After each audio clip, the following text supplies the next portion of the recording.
Nora Fraisse, bonjour. Bonjour. Alors Nora, tu es la fondatrice de l'association Marion la main tendue qui lutte contre le harcèlement scolaire, la violence scolaire, le cyberharcèlement. Alors ton association est la première qui nous a contacté, Mask of Art, pour créer une collection de masques au profit de Marion la main tendue. C'est la première collection qui a été imaginée, travaillée et réalisée par un seul artiste qui s'appelle Rero. On reviendra là-dessus un tout petit peu après. Le harcèlement, ça concerne un enfant sur 10. Ça concerne donc un peu plus de 1 million d'enfants. Et le point de départ de l'association Marion la main tendue, c'est un événement dramatique qui est arrivé à ta famille en 2013. Absolument. Alors juste pour rappeler, c'est même plus que notre association qui vous a contacté, c'est un de nos stagiaires cet été bénévole qui a flashé et qui m'a dit « Nora, est-ce que tu serais d'accord si je proposais ?» Et je lui ai dit « Vas-y, c'est une très bonne idée, il faut faire confiance à la jeunesse parce que la lutte contre le harcèlement, c'est de lutter pour que la jeunesse s'épanouisse dans de bonnes conditions à l'école et pas que. » Complètement. Et oui, en fait, vous êtes ici dans la maison de Marion, donc c'est pas la maison de notre fille, mais c'est votre maison, tout en étant notre maison et votre maison. Parce qu'on a perdu notre fille aînée, Marion, en 2013, déçue du harcèlement à l'école. Et c'est un phénomène que je ne connaissais pas, que je n'appréhendais pas, je ne mettais pas des mots MOTS sur ce que c'était. Et sa mort, évidemment, au-delà du tsunami, moi j'ai dit souvent, j'ai vécu comme un attentat sur des décombres, on devait reconstruire toute notre vie. La perte d'un enfant, je pense que quelle qu'elle soit, c'est terrible. C'est quelque chose qui... C'est ce dont, alors je parle en tant que maman, mais les papas, je pense que c'est pareil. Je pense que c'est ce qu'il y a de... C'est ce qu'on imagine de pire. Et quand ça vous arrive, évidemment, le ciel vous tombe sur la tête. Parce que je l'avais déjà dit au tout début, moi, quand j'ai eu Marion et mes autres enfants, j'ai eu 3 enfants, c'était de me dire, j'avais peur d'un accident de voiture, quand c'est un bébé, la mort subite du nourrisson, des choses comme ça, mais jamais, ou d'une maladie qu'on ne pouvait pas soigner, mais jamais je n'aurais pensé au harcèlement. Jamais, jamais, jamais. Le harcèlement, c'est quoi ? Alors le harcèlement, tout à l'heure tu disais qu'on luttait contre le harcèlement scolaire, les violences. Nous on lutte ce qu'on appelle le harcèlement entre pairs, PIRS, c'est-à-dire toute forme de violence, de tentative de domination par un groupe, une meute, à l'attention d'une autre personne victime dite la cible, sur les réseaux sociaux, à l'école, dans le bus, dans la rue, dans toute sa sphère privée ou publique pour l'anéantir. Donc des violences verbales, physiques, psychologiques, donc des menaces, du racket, des rumeurs, du revenge porn sur les réseaux sociaux. Le but étant d'humilier et de rabaisser la personne victime de ces violences. En fait, la particularité du harcèlement entre pairs ou scolaire ou cyberharcèlement, c'est le phénomène de groupe, c'est la meute. C'est un leader avec des suiveurs et à l'intérieur des témoins passifs, actifs ou complices. Donc le but, c'est de faire en sorte que ce harcèlement ne débute pas. Se dire que la moindre chamaillerie, la moindre moquerie doit être prise en charge et on doit l'arrêter immédiatement. Alors comment on fait lorsqu'on est, prof, parent, ami, oncle, cousin, comment on détecte qu'une personne est harcelée et puis comment on brise justement ce phénomène, cette meute Tu as dit quelque chose, comment on brise ça ? La loi du silence, parce que c'est ça, c'est souvent la peur des représailles puisqu'il y a un phénomène de meute et le bouc émissaire. Donc en fait, pour appréhender, pour le combattre, il faut le comprendre. Il faut comprendre la définition et ne pas se dire ce sont des chamailleries, des histoires de gamins. Et il faut toujours se rappeler, parce qu'on a tous en commun une chose, c'est notre enfance. Et que oui, il y a eu des boucs émissaires, mais ce n'est pas parce qu'il y en a eu que ça doit continuer, parce qu'il y a des enfants qui en meurent physiquement, mais psychologiquement, c'est une vraie répercussion sur la santé mentale, même à l'âge adulte. Tout à l'heure, un petit peu avant qu'on tourne cette vidéo, on parlait de la différence entre chamaillerie et harcèlement. La frontière, elle est hyper compliquée, surtout quand on est gosse. Elle n'est pas tenue, non. En fait, elle est très simple. C'est que moi, je leur dis aux enfants et aux parents, la différence, c'est que l'un est basé sur des critères objectifs, ça s'appelle un conflit, justement, et on trouve un compromis. Par contre, le harcèlement, c'est sur un prétexte, sur une faille, sur le rejet de la différence, des critères qui sont subjectifs et par surprise, et il n'y a pas de solution, puisqu'à la base, c'est subjectif. Donc, je vais te prendre pour cible, par exemple, parce que je n'aime pas ton masque. Je trouve que le rose et le bleu ne te vont pas. Je vais mener un groupe, je vais te prendre par surprise. Tu vas prendre la parole en public, je vais te huer. Je vais te filmer, je vais te mettre sur les réseaux sociaux, je vais te rabaisser, je vais t'humilier. Et cette répétition, ça c'est très important, elle va t'anéantir. Et ce qui va t'anéantir, c'est le phénomène de meute et le groupe. Parce que souvent, les personnes témoins disent Mais moi, je n'ai rien fait. J'ai fait, j'ai ri, c'est vrai. Oui, j'ai tenu la porte. Mais il faut se poser du côté de la personne victime, la cible, qui va recevoir ton rire, qui va recevoir cette porte, qui va recevoir cette en fait, va être et voilà. nocif. Et pour la personne victime, c'est un flot d'insultes, de menaces, de peur. Et dans le harcèlement, il y a la peur et il y a la souffrance. Too much pressure.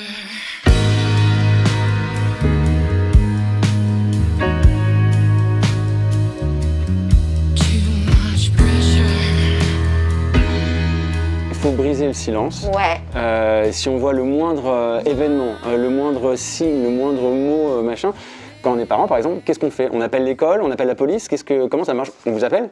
On nous appelle aussi, mais ce qu'il faut, c'est surtout se dire, dès la plus tendre enfance, et nous on intervient dès la maternelle, c'est sur quoi le groupe, c'est quoi l'appartenance au groupe, c'est quoi l'altérité, la fraternité, l'empathie, voir avec les yeux de l'autre, toujours se dire, et si c'était moi cette personne victime, si c'était moi cette personne victime de violence conjugale, si c'était moi, j'aimerais quoi? Que ça s'arrête, qu'on me tende la main. Bien sûr. Parce qu'il ne faut pas oublier que malheureusement, le suicide ou ces tentatives pour fuir, c'est le courage du désespoir.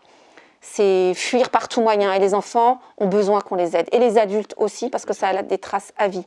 Et bien, quand on est parent, ou quand on est témoin, je sais que vous avez peur, j'interviens tout le temps dans les écoles. Une des premières choses que nous disent les témoins, qui sont eux-mêmes choqués, donc eux-mêmes des victimes, non pas collatérales, mais des vraies victimes, ils ne savent pas comment agir. Parce qu'il y a des menaces.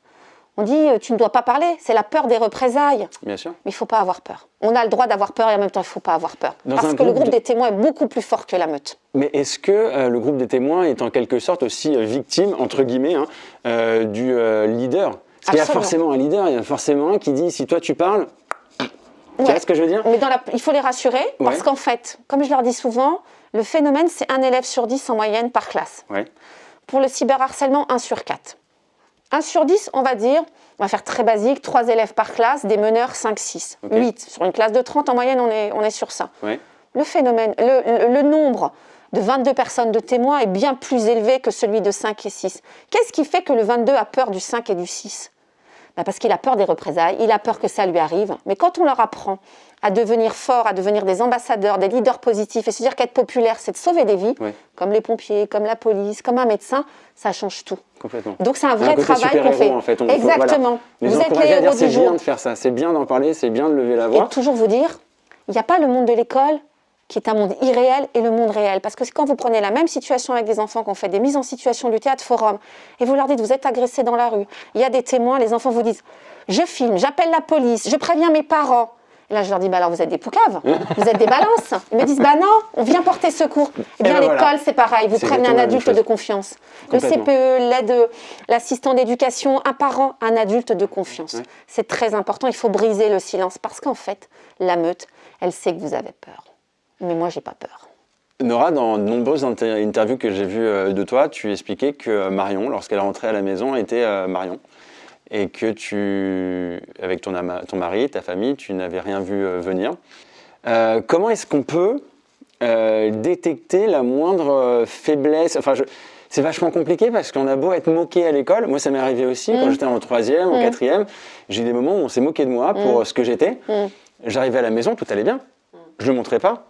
Comment, en tant que parent, on peut détecter la moindre petite faille? Je suis d'accord parce que nous, justement, et c'est pour ça qu'on fait ce travail depuis presque 8 ans de prévention, d'alerte, de formation, avec toute notre connaissance et le fait d'aller sur le terrain, en fait, c'est sur le terrain qu'on apprend. Ouais. Vous pouvez faire toutes les affiches du monde, toutes les vidéos, tous les JT, mais les enfants, ils ne regardent pas les JT, ils ne regardent pas les affiches.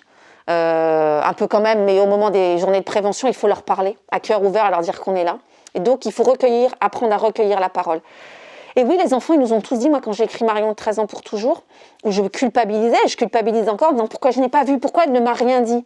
Ils me disaient, mais ne culpabilisez pas. On a honte, on se sent coupable, on ne veut pas amener le malheur à la maison.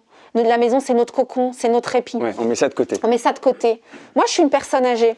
Donc, de mon temps, pour être harcelée sur les réseaux sociaux, c'était difficile parce que ça n'existait pas. Recevoir des SMS, c'était pas possible. Il n'y avait pas non plus. Des photos qui étaient diffusées, c'était pas possible. Donc, on avait tous, à une période, la possibilité de s'en sortir. Ouais. Aujourd'hui, la difficulté, c'est que les enfants, ils veulent rien dire parce qu'ils ont peur. Ouais.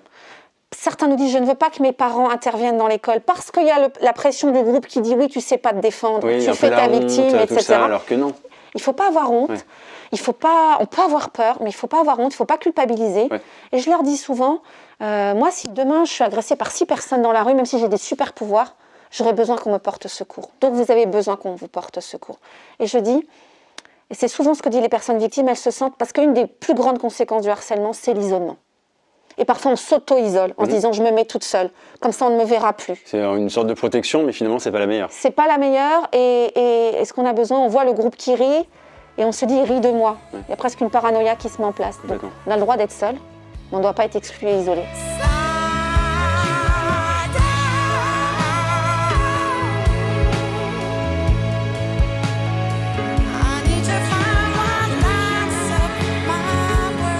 Silence et la meute font partie ça tourne. Ouais, Silence, ça tourne, regardez. Voilà, ça fait partie des Masks of Art créés par l'artiste Rero. Qu'on remercie. Qu'on remercie énormément, qui est un artiste qui a pour habitude d'écrire des mots, des phrases courtes, en lettres capitales, barrées, pour donner tout son sens, ou peut-être même le sens inverse de ce qu'il écrit. Et justement, Rero a créé toute cette collection de masques. Ils sont magnifiques. Ouais, franchement, hyper agréable hein, à porter. Agréable à porter. Ce sont des masques d'artistes au profit d'associations. Le but étant de vendre ces masques. Et nous, on reverse tous les profits à l'association Marion La Main Tendue. Alors, je voudrais qu'on revienne sur les mots que tu as sélectionnés avec Rero. Ouais. Des mots qui sont importants, qu'il faut porter sur le visage, comme tu le portes là, silence, ou moi, harcèlement. Quelqu'un va venir me voir en disant pourquoi silence, pourquoi barrer. Parce qu'il faut lutter contre la loi du silence, la peur des représailles et la poucavrerie, comme je dis. N'ayez pas peur. Une balance, un rapporteur, ce sont des instruments pour peser ou pour faire de la géométrie. On a également There's no alternative. Alors Eh bien, parce que nous, on dit souvent, le harcèlement n'est pas une fatalité. Ouais. Et je répète ce que disait mon père, il disait souvent, le courage, c'est quand on n'a pas le choix. Oui. Parce que quand tu as le choix, c'est un peu plus facile. Voilà. Et bien là, ayez du courage. Et ça va peut-être nous amener à la couardise. Alors la couardise, je ne l'ai pas, il est en train de dans la machine à laver. On a couardise. Couardise, c'est une lâcheté, mais c'est une lâcheté aussi parfois parce qu'on a peur des représailles. C'est vrai. Et donc il faut dire les choses, il faut dire les mots. MOTS face à ces mots MAUX, parce que certains disent... On apprend des choses en plus. On apprend le terme couardise, la meute, on en parlait tout à l'heure. La meute, faut la... La meute, voilà, moi je la mets, la meute. C'est juste ici, il faut casser la meute. Et c'est cette belle couleur rose de Marion La Main Tendue, la maison de Marion, c'est magnifique. Nora Fraisse, merci beaucoup pour cet échange. Donc on rappelle des masques d'artistes au profit de l'association Marion La Main Tendue, des tailles adultes, des tailles enfants. Une collection créée, imaginée et réalisée par l'artiste Rero, que je vous invite à découvrir sur les réseaux sociaux, Rero Studio. Allez, vu qu'on est dans les mots, je te laisse le mot de la fin. Le mot de la fin le mot de la fin, il n'y a pas de fin. Voilà, il faut continuer. Porter ces masques, c'est agir contre le harcèlement à l'école et c'est vous protéger et nous protéger. Et puis vous n'êtes pas seul et puis vous pouvez nous contacter. On ne va pas dire silence ça tourne, mais silence c'est terminé. Agissez contre le harcèlement avec nous et pour vous. Merci Nora. Merci à toi.